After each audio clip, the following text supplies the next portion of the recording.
It was this past Sunday night here at LAX about 7:30, probably crowded because a lot of people were coming home from the New Year's holiday, when suddenly a man starts acting strangely. He starts saying, "I'm God, I'm in charge." LAX police arrest that man, and he turns out to be a TSA agent. The Transportation Security Administration has a new look and new security policies. The changes rolled out on September 11th of this year. The new rules let the TSA employees avoid the same security screening procedures they're paid to monitor. A CBS 2 News exclusive, they're responsible for keeping the skies safe. But we've uncovered a group of TSA screeners at LAX caught on tape allegedly using drugs. Well, they're supposed to keep us safe when we fly, and said they might be leaving us even more vulnerable to terrorists. How is that possible? A Homeland Security report is slamming the Transportation Security Administration for not keeping track of security passes, uniforms of former workers. Those passes are the ones that grant access to these highly sensitive areas where baggage is screened, where the planes are parked. Last month at the airport in Chattanooga, Tennessee, my 3-year-old daughter, Mandy, went from this happy little girl to this during an ordeal through security.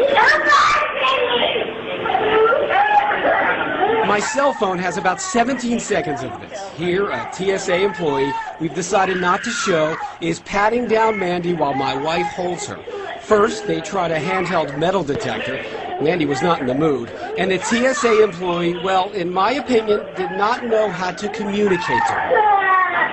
All of this started after Mandy's teddy bear was taken away for screening through the X-ray. Couldn't catch a guy with a bomb in his shorts aboard a plane bound for Detroit on Christmas Day, but they're absolutely hell on a disabled child with leg braces.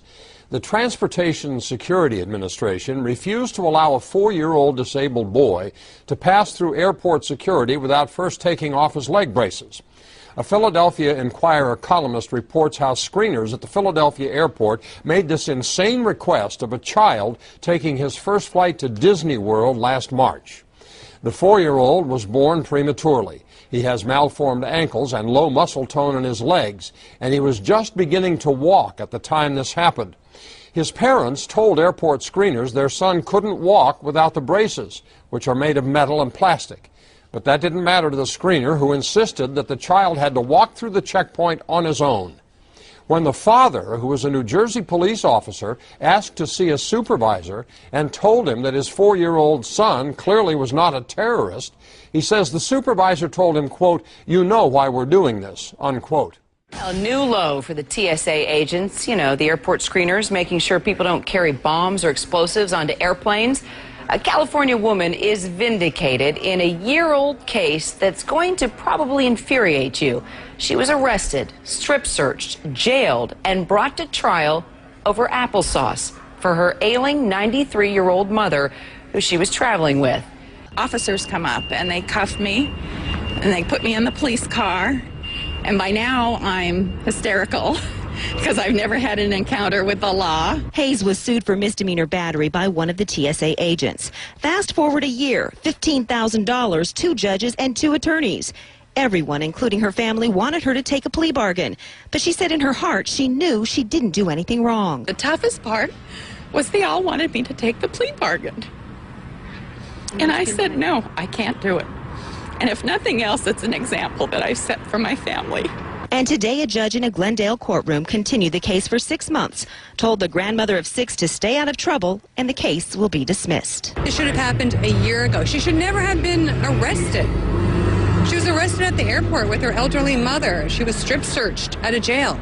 This should never have happened. Apparently now passengers can get in trouble at U.S. airports for simply studying a foreign language. What we have going on is the American Civil Liberties Union has filed a lawsuit today against the Transportation Security Authority and the FBI on behalf of a Californian physics student who was detained, handcuffed, and interrogated at a Philadelphia airport for up to 5 hours. This student, Nick George, was basically detained because he was studying Arabic at university. She was blindsided by officers when she mistakenly went through an airport security with a bottle of eye contact solution.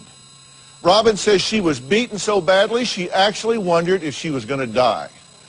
Her ordeal was caught on tape. Look at this. I just felt myself flying across the room.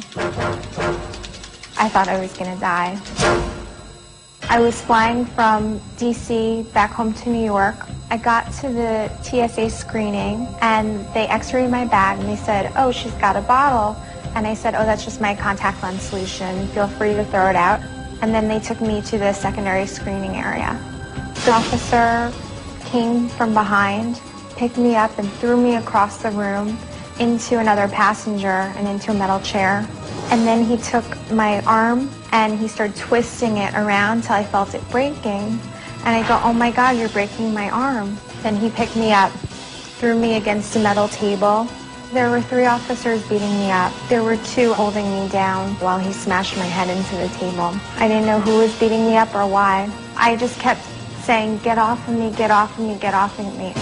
He gave me a concussion from hitting my head against the table. Here in Chicago, we watched as passengers like this man are subjected to exhaustive security checks. He's patted down, his wheelchair is examined, and his hands are swabbed, all in public view in a see-through room at the security checkpoint. And he's not alone. It's humiliation. 71-year-old Robert Perry was also taken to a room like this by a TSA agent when his artificial knee set off the metal detector. He yelled at me, "No, get the belt off. I told you to get the belt off." So I took the belt off. He ran his hands down over and pulled the pants down. They went down around my ankles. At that point, Perry was standing in his underwear in public view. He asked to see a supervisor. That made things worse. She was yelling, "I have power, I have power, I have power." The power to stop him from flying to Florida with his wife that day to celebrate their 50th wedding anniversary. Make you feel like you have no rights. Well, look, first of all, flying is not a right, it is a privilege. Flying is not a right, it is a privilege. Flying is not a right, it is a privilege.